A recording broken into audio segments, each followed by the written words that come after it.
Hey guys, welcome to Cinematics. டிஸ்னியோட The Lion King ஒரு classic cult movie அனிமேஷன்ல 1994லயும் அதோட ஒரிஜினல் வெர்ஷன் 2019லயும் ரிலீஸ் ஆச்சு.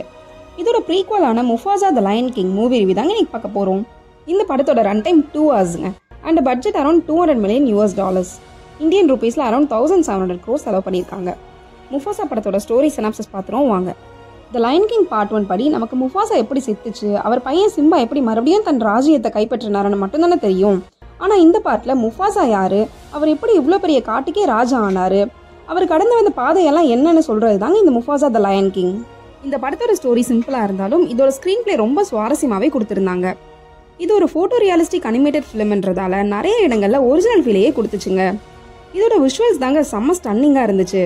ஒரு 10 மினிட்ஸ்க்கு ஒரு தடவை சேசிங் சீக்வன்ஸ் வச்சது படத்தை கொஞ்சம் எங்கேஜிங்காகவே வச்சிருந்தது. தமிழ் டப்பிங் பொறுத்த வரைக்கும் ஓரளவுக்கு டீசெண்டாகவே பண்ணியிருந்தாங்க. பர்டிகுலராக அசோக் செல்வன் அண்ட் நாசர் வாய்ஸ் கமாண்டிங்காக இருந்ததோட அந்த லயன்ஸ்க்கும் ஆப்டாகவே இருந்துச்சுங்க.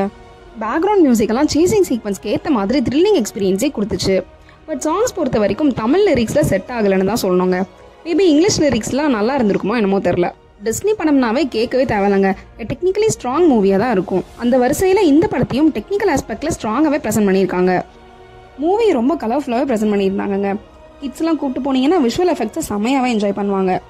ஸ்க்ரீன் பிளேவை சுவாரஸ்யமாக இருந்தாலும் ஹியூமர் படத்தில் ஒர்க் அவுட் ஆகவே இல்லைங்க. டிமன் பூவர் ஸ்க்ரீன் ப்ரெசன்ஸ் கம்மி நேரமாக இருந்தாலும் அவங்க ஜோக்ஸும் மொக்கையாக தாங்க இருந்துச்சு.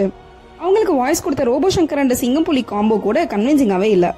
த லயன் கிங்ன்ற கிளாசிக் ஹிட்டோட ப்ரீக்வலாக இருந்தாலும் நம்மளால எங்கேயுமே எமோஷனலாக கனெக்ட் ஆகவே முடியலங்க. அந்த கேரக்டர் எமோஷனை இவங்க ஆடியன்ஸ்க்கு கடத்த மிஸ் பண்ணிட்டாங்கன்னு தான் சொல்லணும். முஃபாசா அண்ட் கிரோஸ் மீட் பண்ணுற மொமெண்ட்காக தாங்க எல்லாருமே வெயிட் பண்ணிட்டு இருப்போம். கிளைமேக்ஸில் அந்த ஃபைட் சீன் இன்னுமே கொஞ்சம் பெட்டராக காமிச்சிருக்கலாம். அப்புறம் பாசிட்டிவ்ஸ்னு பார்த்தீங்கன்னா visual effects, interesting screenplay and main லீட்ஸோட வாய்ஸ் ஓவர் தாங்க. நெகட்டிவ்ஸ்னு பார்த்தீங்கன்னா less emotions and humour. Climax கொஞ்சம் சுவாரஸ்யமாக கொடுத்துருக்கலாம். சாங்ஸ் தமிழ் லிரிக்ஸில் கேட்கும்படியே இல்லைங்க. So if you are interested go and watch the stunning visuals in Mufasa the Lion King. Cinematics rating for this movie is 6.5 out of 10. Thank you guys.